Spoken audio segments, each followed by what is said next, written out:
नमस्कार प्रिय बच्चों। हम लोग दिल्ली सल्तनत के विभिन्न सुल्तानों के विषय में पढ़ रहे हैं।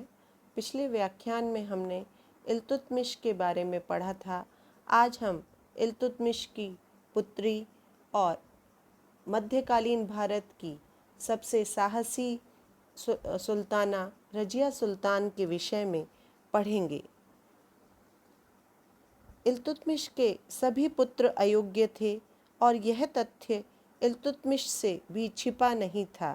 अतः उसने अपने जीवन काल में ही अपनी पुत्री रजिया को अपना उत्तराधिकारी घोषित करते हुए कहा था कि मेरे पुत्र जवानी की अय्याशी में गर्क हैं और उनमें से कोई भी सुल्तान बनने के लायक नहीं है। रजिया ही देश का शासन चलाने योग्य है और कोई नहीं। अब्दुल्ला तारीख़ मुबारक शाही में लिखता है कि इल्तुतमिश ने ग्वालियर के आक्रमण से लौटकर रजिया को अपना उत्तराधिकारी घोषित कर दिया था, किंतु उसके प्रधानमंत्री निज़ामुल मुल्क जुनैदी ने रजिया का विरोध किया और इल्तुतमिश की मृत्यु पर उसके पुत्र रुकनुद्दीन फिरोज शाह को ही उसने सुल्तान घोषित किया। पर रुकनुद्दीन की क्रूरता और विलासिता के कारण सरदारों ने उसका वध कर दिया और उसके स्थान पर रजिया को गद्दी पर बिठाया गया। रजिया के राज्यारोहण से दिल्ली सल्तनत में अनेक नवीन तत्व उभरे। उनमें से प्रमुख तत्व थे कि इस्लाम की परंपराओं का उल्लंघन करके सुल्तान बनने वाली वह प्रथम महिला थी और यह प्रथम अवसर था जबकि दिल्ली के सुल्तान का चुनाव हुआ। सुल्तान रजिया अपने पिता की गद्दी पर अपनी शक्ति से नहीं बैठी थी, वरन वह दिल्ली के निवासियों द्वारा निर्वाचित की गई थी। उसकी शक्ति में जनता का विश्वास था। मिन्हाज सिराज ने लिखा है कि उसने जनता से समझौता किया था, यदि वह अयोग्य सिद्ध हो तो उसे गद्दी से उतार दिया जाए।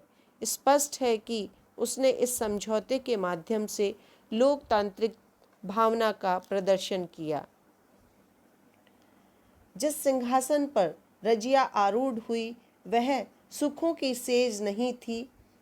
उस समय मुल्तान, बदायूं, हांसी और लाहौर के प्रांतीय अध्यक्ष उसके विरुद्ध खुलेआम विद्रोह कर रहे थे और वज़ीर मोहम्मद जुनैदी तथा कुछ अन्य सरदारों ने उसे सुल्तान स्वीकार करने से भी इनकार कर दिया था, किंतु वह शीघ्र ही अपनी कूटनीति और षड्यंत्रकारी गतिविधियों से विद्रोही सरदारों और इन प्रांतीय सूबेदारों में फूट डालने में सफल रही। यद्यपि सुल्तान रजिया ने शासन प्रबंध भी ठीक तरह से चलाया, किंतु वह अपने कट्टर मुसलमान अमीरों को संतुष्ट नहीं कर सकी, क्योंकि वह दरबार में खुले रूप में आती थी और स्वयं न्याय करती थी। उसने पर्दा उठाकर ताक में रख दिया और पुरुषों की भांति वह कोट और टोपी पहनकर लोगों से मिलती थी। युद्ध संचालन में भी वह घोड़े की पीठ पे बैठा करती थी। इस कारण कट्टर विचार वाले मुसलमान अमीर उसके विरोधी बन गए और इस विरोध के प्रोत्साहन में इल्तुतमिश के वजीर जुनैदी ने विशेष सहयोग दिया। रजिया ने बदायूं, मुल्तान, हांसी तथा लाहौर के सूबेदारों को उसके विरुद्ध भड़काकर उन्हें अपना समर्थक बना लिया। उसने उनकी सेनाओं के साथ दिल्ली की ओर कूच किया, किंतु रजिया में शासकोचित गुणों का अभाव नहीं था। इस लड़ाई में रजिया ने बड़ी कूटनीति से काम लिया। उसने बदायूं के सूबेदार इजुद्दीन सालारी तथा मुल्तान के इक़्तिदार मलिक काबिर खां एयाज को अपनी ओर मिला लिया। दोनों मलिकों ने वज़ीर जुनैदी को बंदी बनाने का आश्वासन दिया। मलिक सैफुद्दीन कूची तथा उसके भाई फखरुद्दीन को बंदी बनाकर मरवा दिया। इस पर जुनैदी प्राण बचाकर सिरमौर की पहाड़ियों में भाग गया और वहीं उसकी मृत्यु हो गई। इस प्रकार सुल्ताना रजिया ने अपने विपक्षियों का दमन किया। इस विजय से उसका पंजाब पर आधिपत्य हो गया और बंगाल तथा सिंध के सूबेदारों ने भी रजिया की सत्ता को निर्विरोध स्वीकार कर लिया। मिन्हाज सिराज लिखता है कि लखनौती से लेकर देवल तथा दमरीला तक सभी मल्लिकों एवं अमीरों ने आज्ञाकारिता एवं कृतज्ञता प्रदर्शित की, पर अभी रजिया का मार्ग पूरी तरह निष्कंटक नहीं हुआ था। राजपूताना के राजपूत नरेश भी उसके प्रभुत्व से स्वतंत्र होने का प्रयास करने लगे थे। रजिया ने रणथंबोर का घेरा डाल दिया, पर वह सफल नहीं हो सकी। तुर्की अमीर भी उसके विरोधी थे, क्योंकि वे उनके संकेत पर काम करने वाली सुल्तान चाहते थे। तुर्की अमीरों के प्रभाव को समाप्त करने हेतु उसने विश्वास पात्र अमीरों को उच्च पदों पर आसीन करना आरंभ कर दिया। वजीर का पद ख्वाजा मुहाज़बुद्दीन को दिया गया। मलिक सैफुद्दीन को प्रधान सेनापति बनाया और इख्तियारुद्दीन अल्तूनिया को भटिंडा का सूबेदार बनाया। किंतु अल्तूनिया कृतघ्न निकला। जब रजिया ने मलिक जमालुद्दीन याकूत को अमीर आखूर अर्थात अश्वशाला का प्रधान बनाया, तो अल्तूनिया रजिया से नाराज हो गया, क्योंकि याकूत एक हबशी था।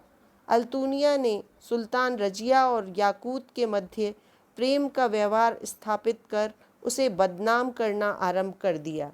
उधर लाहौर का इक़्तिदार इज़ुद्दीन कबीर खां अय्याज़ भी अल्तूनिया से मिल गया। इतिहासकार लेन पोल और आर.सी. मजूमदार का कहना है कि रानी का उससे बुरा संबंध नहीं था, फिर भी मुसलमान सुल्ताना की इस बात से नाराज़ थे कि वह याकूत को अपनी सेवा में रखे, क्योंकि वह अबिसीनिया का एक हबशी था। इतिहासकार वुल्ज हेग ने इस घटना का उल्लेख भी नहीं किया है। मिन्हाज सिराज केवल इतना ही लिखता है कि अबिसीनियन ने सुल्तान की सेवा कर उसकी कृपा प्राप्त कर ली थी। इब्न बतूता भी इसे असत्य बताता है, किंतु अल्तूनिया ने इसी बात को लेकर सुल्तान के विरुद्ध बगावत की। अप्रैल 1240 ईस्वी में जब सुल्ताना रजिया विद्रोह को शांत करने भटिंडा पहुंची, तो उसके कृपापात्र याकूत को मौत के घाट उतार दिया गया और सुल्ताना को कैद कर लिया गया। किंतु इस घड़ी में भी रजिया तनिक भी नहीं घबराई। कहते हैं कि उस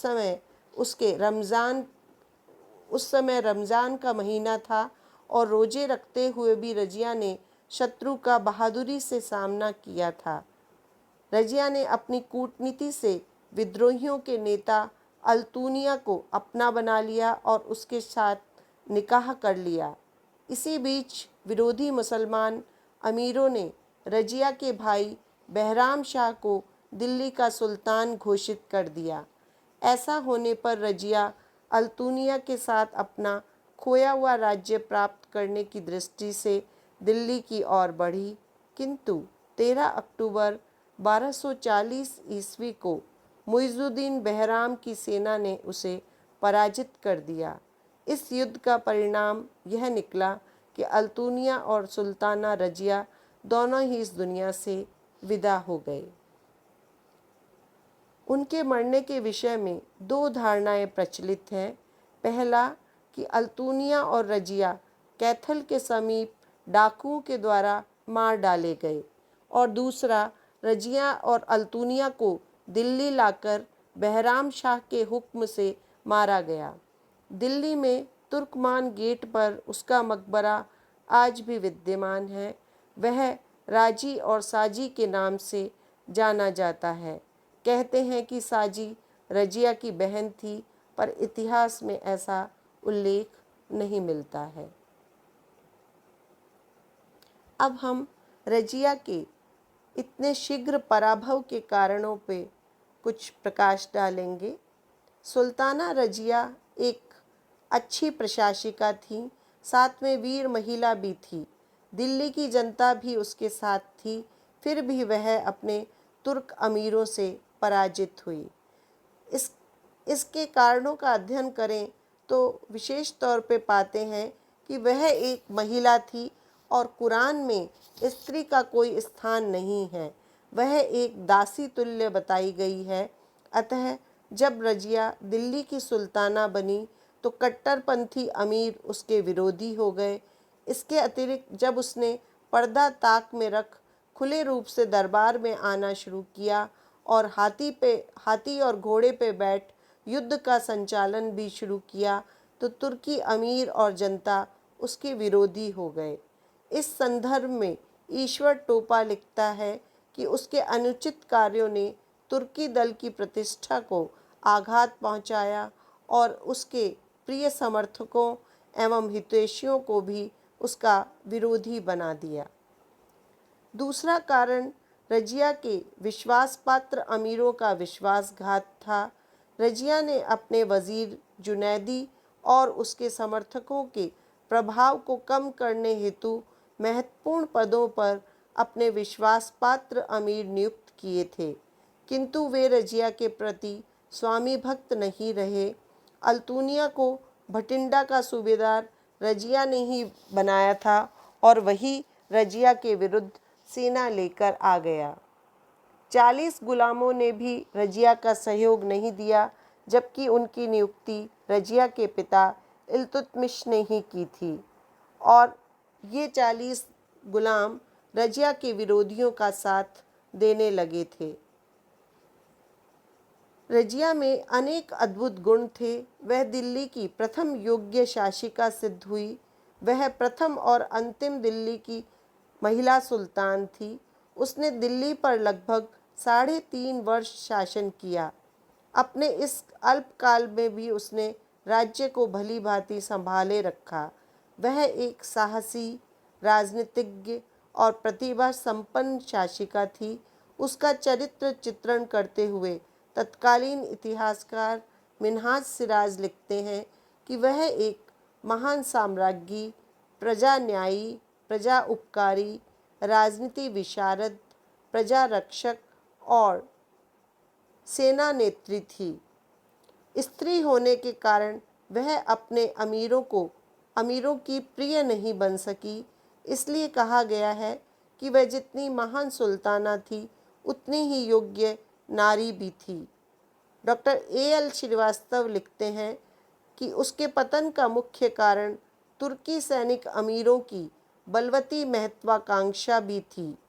40 गुलाम सुल्ताना को अपने हाथों की कठपुतली बनाकर राज्य की शक्ति पर अपना अधिकार कायम रखना चाहते थे। इतना सब होते हुए भी यह स्वीकार करना पड़ेगा कि रजिया एक योग्य शासिका थी। बच्चों, आज के व्याख्यान में इतना ही। धन्यवाद।